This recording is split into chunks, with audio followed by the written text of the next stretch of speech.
Borno government warns against unruly social media conduct among youth. You see the social media that we have to still air our voice, to still show our grievances. If you don't take time, they are still going to take it from us. And then we will now kukuma be North Korea, as in we will not have any say. We will not be able to protest.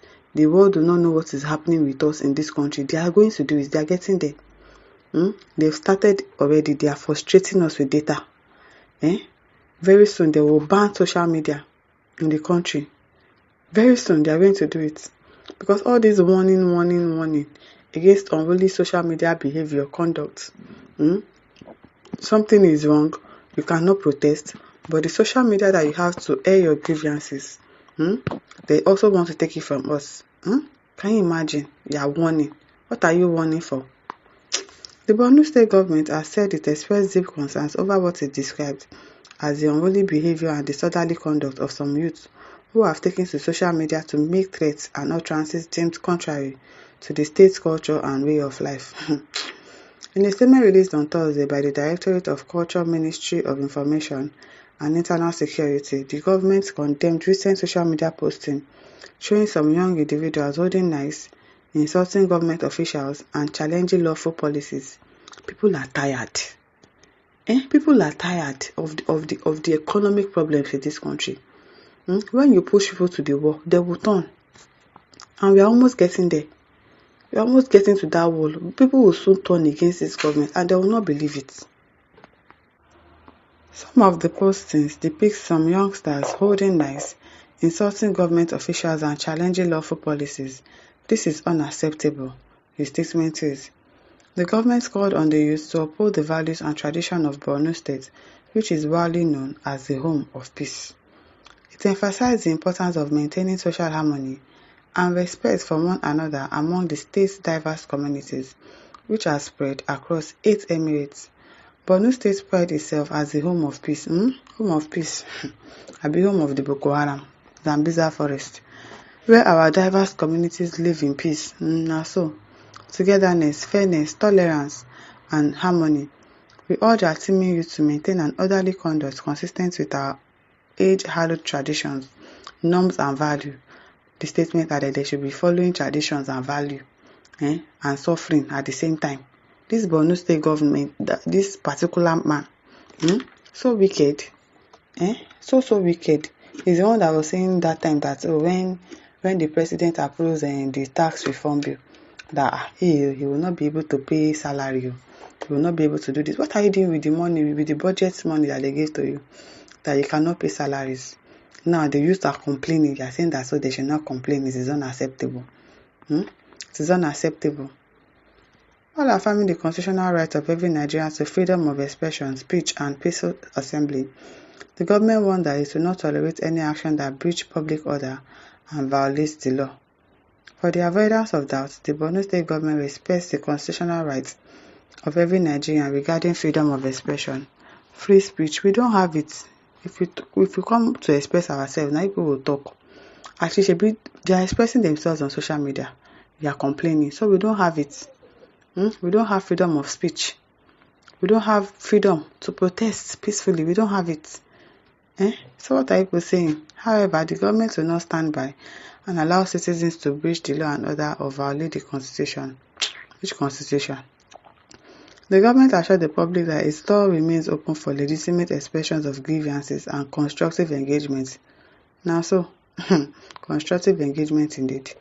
It urged citizens to refrain from making inflammatory statements, spreading misinformation, or engaging in hate speech. Anyone who wishes to express himself or herself should do so within the ambit of the law.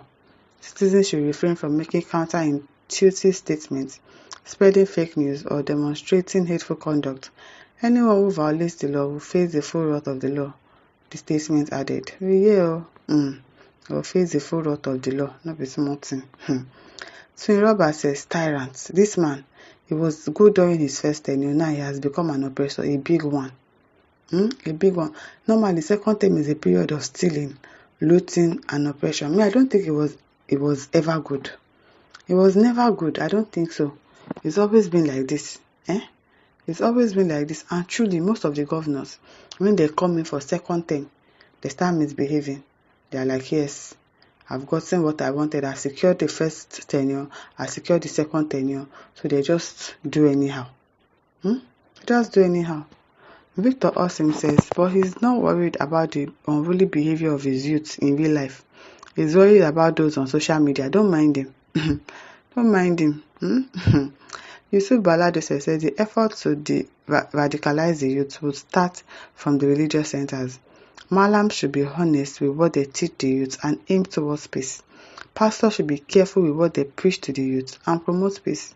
When you look at the level of social media religious exchanges going on in this country, you will notice that majority of the youth have been radicalized and religion has been weaponized within the youth. God help us. The citizen is sitting on a keg of gunpowder, and if malams and pastors do not intervene from worship centers and help the youth unlearn the lies and learn the truth, religion will destroy this country. Indeed, it is well. Minor says a responsible digital space is essential for peace and progress. The Borno state government's efforts to promote respectful and constructive social media use among youth are commendable. Let's use technology to uplift and unite and not to divide. They are just expressing their grievances. Probably they must have gone about it the wrong way, using knives and all of those things. But they are expressing their grievances. Tijani says, while addressing unruly social media behavior is important, the real solution lies in providing opportunities for young people. Yes, not just warning. Don't just give them warning. What are you going to do about what they are complaining about? What are you going to do about the grievances that they've shown? Probably they've gone about it the wrong way. But what are you going to do about it? The government should focus on job creation, skill development, and digital education to empower the youth. That Borno state man, does it look like he wants to allow anybody to go to school in his state? He doesn't. He doesn't. I don't think he believes in education or self. He doesn't. But their own children, they are living the good life. But the citizens, they don't want them to know anything, so that they will keep using their head. They will keep stealing from them. Once they are not educated, once they are not exposed to the real world, that's what they want to do. Maziagu says Nigeria can never be one forever and ever. Kiari says it is unsuitable to do that, sir. His Excellency Governor, people have rights to touch your administration. Abi, you don't want us to complain. You should not do. You should not talk. Wetin happen? Very soon they will stop producing for us in this country, so that everybody will go back to letter writing. Because they don't like the fact that people have the opportunity to use social media to air their grievances, and it gets to the whole world. They don't like it at all. They do not. My listeners, over to you. Leave your thoughts in the comment section. Don't forget to like, to share, and subscribe. Thank you for listening. See you some other time. Bye.